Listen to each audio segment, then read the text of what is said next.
The cookie lady. You going, Bubber? Ernie Mill shouted from across the street, fixing papers for his route. No place, Bubber, Surle said. You going to see your lady friend? Ernie laughed and laughed. What do you go visit that old lady for? Let us in on it. Bubber went on. He turned the corner and went down Elm Street. Already he could see the house at the end of the street, set back a little on the lot. The front of the house was overgrown with weeds, old dry weeds that rustled and chattered in the wind. The house itself was a little gray box, shabby and unpainted, the porch steps sagging. There was an old weather-beaten rocking chair on the porch with a torn piece of cloth hanging over it. Bubber went up the walk.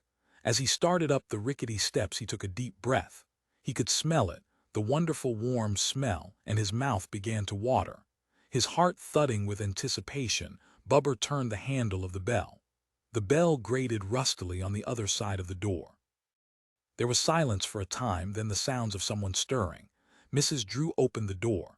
She was old, very old, a little dried-up old lady like the weeds that grew along the front of the house. She smiled down at Bubber, holding the door wide for him to come in. "You're just in time," she said. "Come on inside, Bernard. You're just in time, they're just now ready." Bubber went to the kitchen door and looked in. He could see them, resting on a big blue plate on top of the stove. Cookies, a plate of warm, fresh cookies right out of the oven, cookies with nuts and raisins in them. "How do they look?" Mrs. Drew said. She rustled past him into the kitchen. "And maybe some cold milk, too. You like cold milk with them." She got the milk pitcher from the window box on the back porch. Then she poured a glass of milk for him and set some of the cookies on a small plate. "Let's go into the living room," she said. Bubber nodded. Mrs. Drew carried the milk and the cookies in and set them on the arm of the couch. Then she sat down in her own chair, watching Bubber plop himself down by the plate and begin to help himself. Bubber ate greedily, as usual, intent on the cookies, silent except for chewing sounds. Mrs. Drew waited patiently until the boy had finished, and his already ample sides bulged that much more. When Bubber was done with the plate, he glanced toward the kitchen again, at the rest of the cookies on the stove. "Wouldn't you like to wait until later for the rest?" Mrs. Drew said. "All right," Bubber agreed. "How were they?" "Fine." "That's good." She leaned back in her chair. "Well, what did you do in school today? How did it go?" "All right." The little old lady watched the boy look restlessly around the room. "Bernard," she said presently, "won't you stay and talk to me for a while?" He had some books on his lap, some school books. "Why don't you read to me from your books? You know, I don't see too well anymore, and it's a comfort to me to be read to. Can I have the rest of the cookies after?" "Of course." Bubber moved over towards her to the end of the couch. He opened his books, World Geography, Principles of Arithmetic, Hoyt's Speller. "Which do you want?" She hesitated. "The geography." Bubber opened the big blue book at random. "Peru. Peru is bounded on the north by Ecuador and Colombia, on the south by Chile, and on the east by Brazil and Bolivia. Peru is divided into 3 main sections. These are, first," the little old lady watched him read, his fat cheeks wobbling as he read, holding his finger next to the line. She was silent, watching him, studying the boy intently as he read, drinking in each frown of concentration, every motion of his arms and hands. She relaxed, letting herself sink back in her chair. He was very close to her, only a little way off. There was only the table and lamp between them. How nice it was to have him come. He had been coming for over a month now, ever since the day she had been sitting on her porch and seen him go by and thought to call to him, pointing to the cookies by her rocker. Why had she done it? She did not know. She had been alone so long that she found herself saying strange things and doing strange things. She saw so few people, only when she went down to the store or the mailman came with her pension check, or the garbage men. The boy's voice droned on. She was comfortable, peaceful, and relaxed. The little old lady closed her eyes and folded her hands in her lap, and as she sat, dozing and listening, something began to happen. The little old lady was beginning to change, her gray wrinkles and lines dimming away. As she sat in the chair, she was growing younger, the thin, fragile body filling out with youth again. The gray hair thickened and darkened, color coming to the wispy strands. Her arms filled, too, the mottled flesh turning a rich hue as it had been once, many years before. Mrs. Drew breathed deeply, not opening her eyes. She could feel something happening, but she did not know just what. Something was going on, she could feel it, and it was good. But what it was she did not exactly know. It had happened before, almost every time the boy came and sat by her, especially of late since she had moved her chair nearer to the couch. She took a deep breath. How good it felt, the warm fullness, a breath of warmth inside her cold body for the first time in years. In her chair the little old lady had become a dark-haired matron of perhaps 30, a woman with full cheeks and plump arms and legs. Her lips were red again, her neck even a little too fleshy as it had been once in the long-forgotten past. Suddenly the reading stopped. Bubber put down his book and stood up. "I have to go," he said. "Can I take the rest of the cookies with me?" She blinked, rousing herself. The boy was in the kitchen filling his pockets with cookies. She nodded, dazed, still under the spell. The boy took the last cookies. He went across the living room to the door. Mrs. Drew stood up. All at once the warmth left her. She felt tired and very dry. She caught her breath, breathing quickly. She looked down at her hands, wrinkled, thin. "Oh," she murmured. Tears blurred her eyes. It was gone again as soon as he moved away. She tottered to the mirror above the mantel and looked at herself. Old faded eyes stared back, eyes deep set in a withered face. Gone, all gone, as soon as the boy had left her side. "I'll see you later," Bubber said. "Please," she whispered. "Please come back again. Will you come back?" "Sure," Bubber said listlessly. He pushed the door open. "Goodbye." He went down the steps. In a moment she heard his shoes against the sidewalk. He was gone. "Bubber, you come in here." Surle stood angrily on the porch. "You get in here and sit down at the table." "All right." Bubber came slowly up onto the porch, pushing inside the house. "What's the matter with you?" She caught his arm. "Where you been? Are you sick?" "I'm tired." Bubber rubbed his forehead. His father came through the living room with the newspapers in his undershirt. "What's the matter?" he said. "Look at him," Surle said. "All worn out. What you been doing, Bubber?" "He's been visiting that old lady," Surle said. "Can't you tell? He's always washed out after he's been visiting her." "What do you go there for, Bub? What goes on?" "She gives him cookies," May said. "You know how he is about things to eat. He'd do anything for a plate of cookies." "Bub," his father said, "listen to me. I don't want you hanging around that crazy old lady anymore. Do you hear me? I don't care how many cookies she gives you. You come home too tired, no more of that. You hear me?" Bubber looked down at the floor, leaning against the door. His heart beat heavily, labored. "I told her I'd come back," he muttered. "You can go once more," May said, going into the dining room, "but only once more. Tell her you won't be able to come back again, though. You make sure you tell her nice. Now go upstairs and get washed up." "After dinner better have him lie down," Ralph said, looking up the stairs, watching Bubber climb slowly, his hand on the banister. He shook his head. "I don't like it," he murmured. "I don't want him going there any more. There's something strange about that old lady." "Well, it'll be the last time," May said. Wednesday was warm and sunny. Bubber strode along, his hands in his pockets. He stopped in front of McVane's drugstore for a minute, looking speculatively at the comic books. At the soda fountain a woman was drinking a big chocolate soda. The sight of it made Bubber's mouth water. That settled it. He turned and continued on his way, even increasing his pace a little. A few minutes later he came up onto the gray sagging porch and rang the bell. Below him the weeds blew and rustled with the wind. It was almost 4 o'clock. He could not stay too long, but then it was the last time anyhow. The door opened. Mrs. Drew's wrinkled face broke into smiles. "Come in, Bernard. It's good to see you standing there. It makes me feel so young again to have you come visit." He went inside, looking around. "I'll start the cookies. I didn't know if you were coming." She padded into the kitchen. "I'll get them started right away. You sit down on the couch." Bubber went over and sat down. He noticed that the table and lamp were gone. The chair was right up next to the couch. He was looking at the chair in perplexity when Mrs. Drew came rustling back into the room. "They're in the oven. I had the batter all ready. Now." She sat down in the chair with a sigh. "Well, how did it go today? How was school?" "Fine," she nodded. How plump he was, the little boy, sitting just a little distance from her, his cheeks red and full. She could touch him, he was so close. Her aged heart thumped. Ah, to be young again. Youth was so much, it was everything. What did the world mean to the old, when all the world is old, lad? "Do you want to read to me, Bernard?" she asked presently. "I didn't bring any books." "Oh," she nodded. "Well, I have some books," she said quickly. "I'll get them." She got up, crossing to the bookcase. As she opened the doors, Bubber said, "Mrs. Drew, my father says I can't come here anymore. He says this is the last time. I thought I'd tell you." She stopped, standing rigid.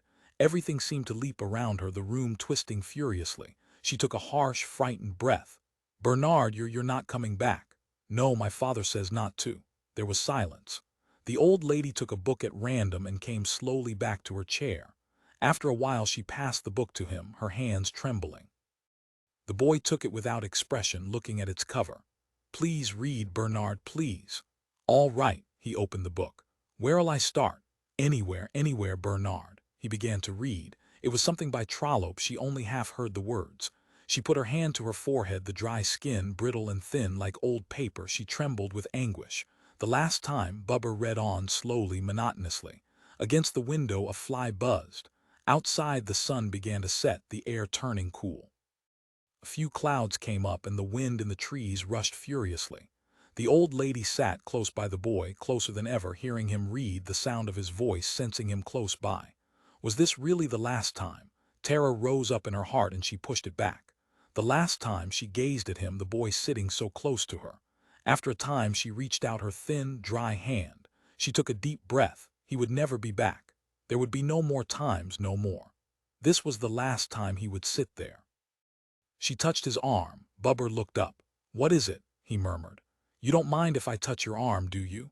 "No, I guess not." He went on reading.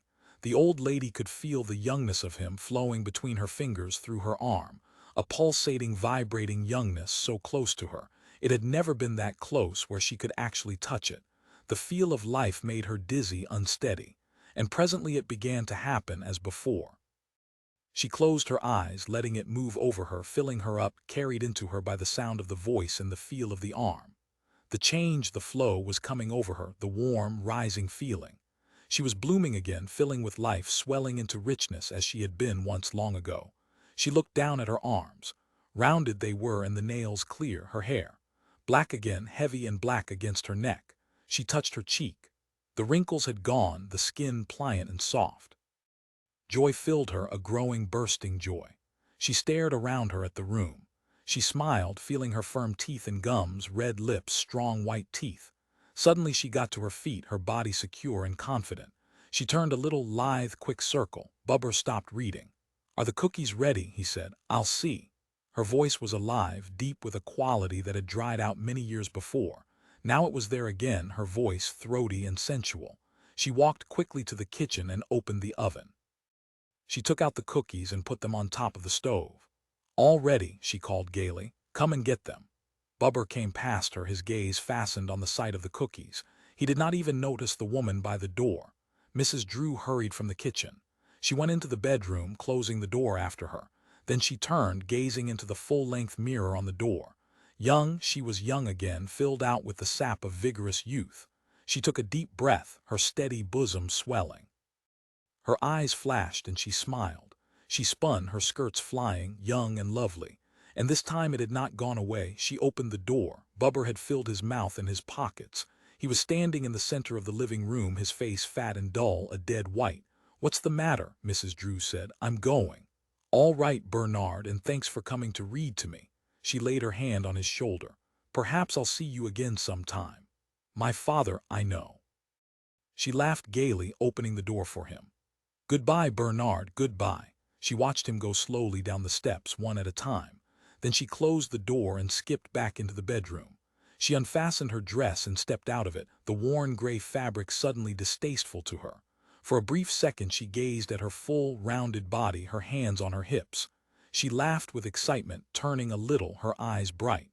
What a wonderful body, bursting with life. A swelling breast, she touched herself. The flesh was firm. There was so much, so many things to do. She gazed about her, breathing quickly. So many things. She started the water running in the bathtub and then went to tie her hair up. The wind blew around him as he trudged home. It was late. The sun had set and the sky overhead was dark and cloudy. The wind that blew and nudged against him was cold, and it penetrated through his clothing, chilling him. The boy felt tired, his head ached, and he stopped every few minutes, rubbing his forehead and resting, his heart laboring. He left Elm Street and went up Pine Street. The wind screeched around him, pushing him from side to side. He shook his head, trying to clear it.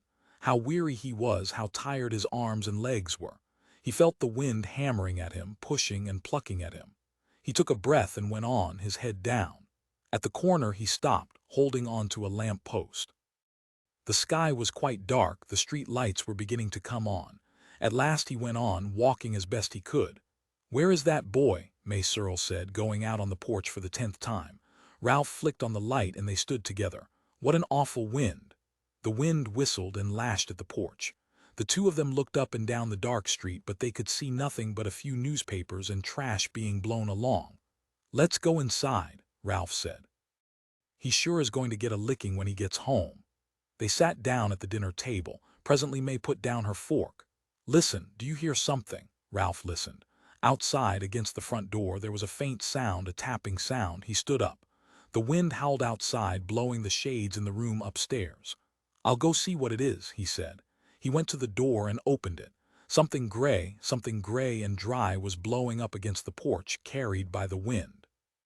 He stared at it, but he could not make it out. A bundle of weeds and rags blown by the wind, perhaps. The bundle bounced against his legs. He watched it drift past him against the wall of the house. Then he closed the door again slowly. "What was it?" May called. "Just the wind," Ralph Surle said. "Oceanoff PDF. Calm beyond the door that night at the dinner table. He brought it out and set it down beside her plate. Doris stared at it, her hand to her mouth. "My God, what is it?" She looked up at him, bright-eyed. "Well, open it." Doris tore the ribbon and paper from the square package with her sharp nails, her bosom rising and falling. Larry stood watching her as she lifted the lid. He lit a cigarette and leaned against the wall. "A cuckoo clock," Doris cried. "A real old cuckoo clock like my mother had." She turned the clock over and over. "Just like my mother had when Pete was still alive." Her eyes sparkled with tears. "It's made in Germany," Larry said. After a moment he added, "Carl got it for me wholesale. He knows some guy in the clock business. Otherwise I wouldn't have." He stopped. Doris made a funny little sound. "I mean otherwise I wouldn't have been able to afford it." He scowled. "What's the matter with you? You've got your clock, haven't you? Isn't that what you want?" Doris sat holding onto the clock, her fingers pressed against the brown wood. "Well," Larry said, "what's the matter?" He watched in amazement as she leaped up and ran from the room, still clutching the clock. He shook his head. "Never satisfied, they're all that way, never get enough." He sat down at the table and finished his meal. The cuckoo clock was not very large. It was handmade, however, and there were countless frets on it, little indentations and ornaments scored in the soft wood. Doris sat on the bed, drying her eyes and winding the clock. She set the hands by her wristwatch. Presently she carefully moved the hands to 2 minutes of 10. She carried the clock over to the dresser and propped it up. Then she sat waiting, her hands twisted together in her lap, waiting for the cuckoo to come out, for the hour to strike. As she sat she thought about Larry and what he had said. And what she had said, too, for that matter, not that she could be blamed for any of it. After all, she couldn't keep listening to him forever without defending herself. You had to blow your own trumpet in the world. She touched her handkerchief to her eyes suddenly. Why did he have to say that about getting it wholesale? Why did he have to spoil it all? If he felt that way, he needn't have got it in the first place. She clenched her fists. He was so mean, so damn mean. But she was glad of the little clock sitting there ticking to itself, with its funny grilled edges, and the door. Inside the door was the cuckoo, waiting to come out. Was he listening, his head cocked on one side, listening to hear the clock strike so that he would know to come out? Did he sleep between hours? Well, she would soon see him, she could ask him. And she would show the clock to Bob. He would love it. Bob loved old things, even old stamps and buttons. Of course, it was a little awkward, but Larry had been staying at the office so much, and that helped. If only Larry didn't call up sometimes, too. There was a whir. The clock shuddered, and all at once the door opened. The cuckoo came out, sliding swiftly. He paused and looked around solemnly, scrutinizing her, the room, the furniture. It was the first time he had seen her, she realized, smiling to herself in pleasure. She stood up, coming toward him shyly. "Go on," she said, "I'm waiting." The cuckoo opened his bill. He whirred and chirped quickly, rhythmically. Then, after a moment of contemplation, he retired. And the door snapped shut. She was delighted. She clapped her hands and spun in a little circle. He was marvelous, perfect. And the way he had looked around, studying her, sizing her up. He liked her, she was certain of it. And she, of course, loved him at once, completely. He was just what she had hoped would come out of the little door. Doris went to the clock. She bent over the little door, her lips close to the wood. "Do you hear me?" she whispered. "I think you're the most wonderful cuckoo in the world." She paused, embarrassed. "I hope you'll like it here." Then she went downstairs again, slowly, her head high. Larry and the cuckoo clock really never got along well from the start. Doris said it was because he didn't wind it right, and it didn't like being only half-wound all the time. Larry turned the job of winding over to her. The cuckoo came out every quarter hour and ran the spring down without remorse, and someone had to be ever after it, winding it up again. Doris did her best, but she forgot a good deal of the time. Then Larry would throw his newspaper down with an elaborate, weary motion and stand up. He would go into the dining room where the clock was mounted on the wall over the fireplace. He would take the clock down, and making sure that he had his thumb over the little door, he would wind it up. "Why do you put your thumb over the door?" Doris asked once. "You're supposed to." She raised an eyebrow. "Are you sure? I wonder if it isn't that you don't want him to come out while you're standing so close." "Why not?" "Maybe you're afraid of him." Larry laughed. He put the clock back on the wall and gingerly removed his thumb. When Doris wasn't looking, he examined his thumb. There was still a trace of the nick cut out of the soft part of it. Who or what had pecked at him? One Saturday morning, when Larry was down at the office working over some important special accounts, Bob Chambers came to the front porch and rang the bell. Doris was taking a quick shower. She dried herself and slipped into her robe. When she opened the door, Bob stepped inside, grinning. "Hi," he said, looking around. "It's all right, Larry's at the office." "Fine." Bob gazed at her slim legs below the hem of the robe. "How nice you look today," she laughed. "Be careful, maybe I shouldn't let you in after all." They looked at one another, half amused, half frightened. Presently Bob said, "If you want, I'll—" "No, for God's sake." She caught hold of his sleeve. "Just get out of the doorway so I can close it." "Mrs. Peters across the street, you know." She closed the door. "And I want to show you something," she said. "You haven't seen it." He was interested. "An antique or what?" She took his arm, leading him toward the dining room. "You'll love it, Bobby." She stopped, wide-eyed. "I hope you will. You must love it. It means so much to me. He means so much." "He?" Bob frowned. "Who is he?" Doris laughed. "You're jealous. Come on." A moment later they stood before the clock, looking up at it. "He'll come out in a few minutes. Wait until you see him. I know you two will get along fine." "What does Larry think of him?" "They don't like each other. Sometimes when Larry's here he won't come out. Larry gets mad if he doesn't come out on time. He says what?" Doris looked down. "He always says he's been robbed, even if he did get it wholesale." She brightened. "But I know he won't come out because he doesn't like Larry. When I'm here alone, he comes right out for me every 15 minutes, even though he really only has to come out on the hour." She gazed up at the clock. "He comes out for me because he wants to. We talk, I tell him things. Of course, I'd like to have him upstairs in my room, but it wouldn't be right." There was a sound of footsteps on the front porch. They looked at each other, horrified. Larry pushed the front door open, grunting. He set his briefcase down and took off his hat. Then he saw Bob for the first time. "Chambers, I'll be damned." His eyes narrowed. "What are you doing here?" He came into the dining room. Doris drew her robe about her helplessly, backing away. Bob began. "That is we—" he broke off, glancing at Doris. Suddenly the clock began to whir. The cuckoo came rushing out, bursting into sound. Larry moved toward him. "Shut that din off," he said. He raised his fist toward the clock. The cuckoo snapped into silence and retreated. The door closed. "That's better." Larry studied Doris and Bob standing mutely together. "I came over to look at the clock," Bob said. "Doris told me that it's a rare antique and that— nuts, I bought it myself." Larry walked up to him. "Get out of here." He turned to Doris. "You too, and take that damn clock with you." He paused, rubbing his chin. "No, leave the clock here. It's mine. I bought it and paid for it." In the weeks that followed after Doris left, Larry and the cuckoo clock got along even worse than before. For one thing, the cuckoo stayed inside most of the time, sometimes even at 12 o'clock when he should have been busiest. And if he did come out at all, he usually spoke only once or twice, never the correct number of times. And there was a sullen, uncooperative note in his voice, a jarring sound that made Larry uneasy and a little angry. But he kept the clock wound because the house was very still and quiet, and it got on his nerves not to hear someone running around, talking and dropping things. And even the whirring of a clock sounded good to him, but he didn't like the cuckoo at all, and sometimes he spoke to him. "Listen," he said late one night to the closed little door. "I know you can hear me. I ought to give you back to the Germans, back to the Black Forest." He paced back and forth. "I wonder what they're doing now, the two of them. That young punk with his books and his antiques. A man shouldn't be interested in antiques, that's for women." He set his jaw. "Isn't that right?" The clock said nothing. Larry walked up in front of it. "Isn't that right?" he demanded. "Don't you have anything to say?" He looked at the face of the clock. It was almost 11, just a few seconds before the hour. "All right, I'll wait until 11. Then I want to hear what you have to say. You've been pretty quiet the last few weeks since she left." He grinned wryly. "Maybe you don't like it here since she's gone." He scowled. "Well, I paid for you, and you're coming out whether you like it or not. You hear me?" 11 o'clock came.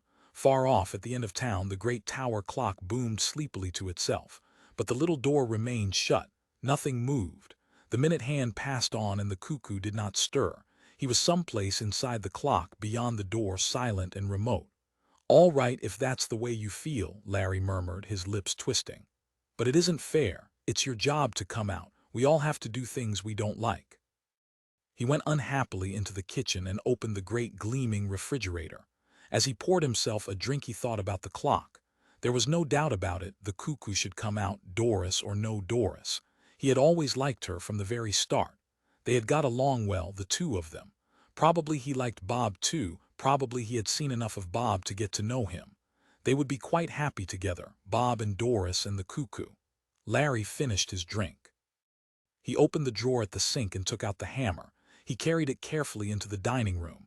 The clock was ticking gently to itself on the wall. "Look," he said, waving the hammer. "You know what I have here. You know what I'm going to do with it. I'm going to start on you first." He smiled. "Birds of a feather, that's what you are, the three of you." The room was silent. "Are you coming out, or do I have to come in and get you?" The clock whirred a little. "I hear you in there. You've got a lot of talking to do, enough for the last 3 weeks. As I figure it, you owe me." The door opened. The cuckoo came out fast, straight at him. Larry was looking down, his brow wrinkled in thought. He glanced up and the cuckoo caught him squarely in the eye. Down he went, hammer and chair and everything, hitting the floor with a tremendous crash. For a moment the cuckoo paused, its small body poised rigidly. Then it went back inside its house. The door snapped tight shut after it. The man lay on the floor, stretched out grotesquely, his head bent over to one side. Nothing moved or stirred. The room was completely silent except, of course, for the ticking of the clock. "I see," Doris said, her face tight. Bob put his arm around her, steadying her. "Doctor," Bob said, "can I ask you something?" "Of course," the doctor said. "Is it very easy to break your neck falling from so low a chair?" "It wasn't very far to fall. I wonder if it might not have been an accident." "Is there any chance it might have been suicide?" The doctor rubbed his jaw. "I never heard of anyone committing suicide that way. It was an accident, I'm positive." "I don't mean suicide," Bob murmured under his breath, looking up at the clock on the wall. "I meant something else." But no one heard him. If you enjoyed this or any of my other work, please be sure to like and subscribe, as it really helps with the algorithm. And if you really enjoyed this, please leave me a tip via the link in the description. Thanks for listening.